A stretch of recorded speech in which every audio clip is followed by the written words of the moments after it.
नमस्कार दोस्तों, आज हम फिर एक बार आपके बीच लेकर आए हैं एक प्रेरणादायक कहानी।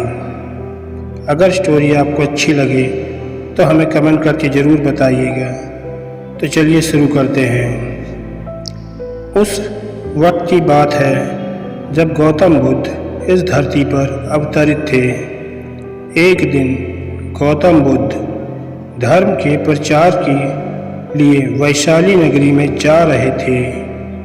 वह अभी थोड़ी ही आगे गए थे कि उन्होंने देखा कि वैशाली नगरी के कुछ सैनिक भागते हुए एक लड़की का पीछा कर रहे थे।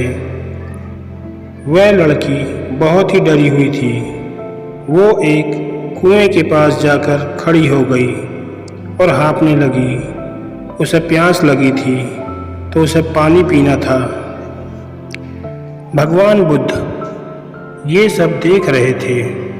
फिर उन्होंने उस बालिका को अपने पास बुलाया और कहा कि तुम उस कुएं से पानी निकालो और स्वयं भी पियो और हमें भी पिलाओ। उतनी ही देर में वो सैनिक वहाँ पहुँच गए। भगवान बुद्ध ने अपने हाथों के संकेत से उन सैनिकों को रुकने को कहा।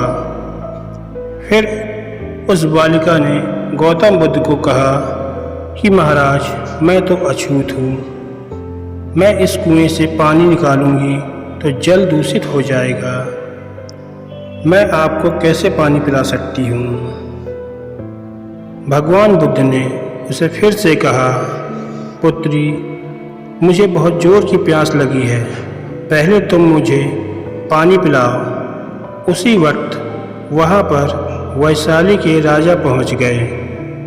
उन्होंने बुद्ध को नमन किया और सोने के बर्तन में पानी देते हुए कहा, महाराज, ये लीजिए, केवड़े और गुलाब का सुगंधित पानी आपके लिए है।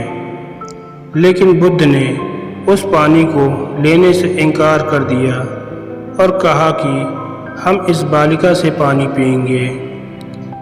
राजा थोड़ी देर वहाँ रुक गए। बुद्ध ने फिर से उस बालिका से अपनी बात दोहराई। फिर बालिका से रहा नहीं गया और इस बार साहस बटोरकर उसने कुएं से पानी निकाल। फिर पानी स्वयं भी पिया और बुद्ध को भी पिलाया। फिर पानी पीने के बाद बुद्ध ने बालिका से पूछा, इतनी डरी हुई क्यों हो? तुम्हें किसका भय है?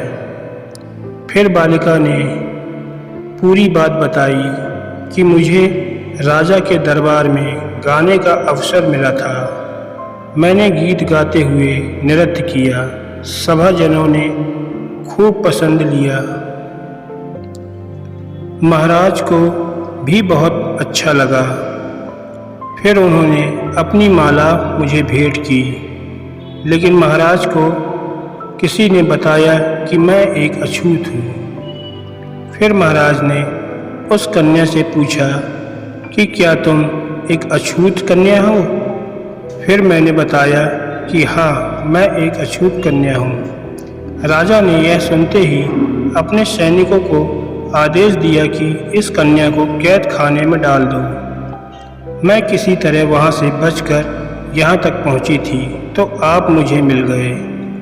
बुद्ध ने पास में खड़े उस राजा को कहा कि सुनो राजन, मैं चाहता हूँ कि मेरी इस बात को आप सदैव याद रखें कि किसी भी इंसान की पहचान उसके धर्म या जाति से नहीं, पर उसके गुणों और कर्मों से की जाती है।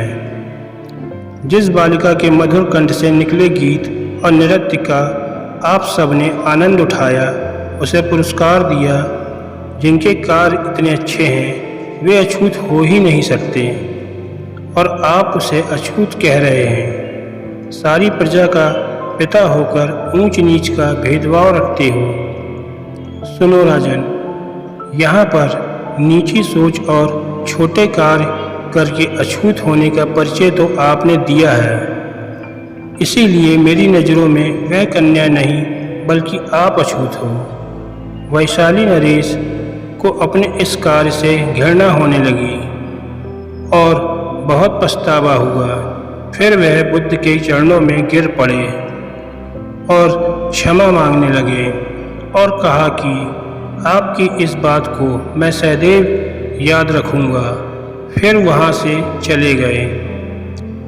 दोस्तों, इस कहानी से हमें यह शिक्षा मिलती है कि कोई भी इंसान अपने कार्यों और विचारों से बड़ा बनता है, अपने धर्म या जाति से नहीं।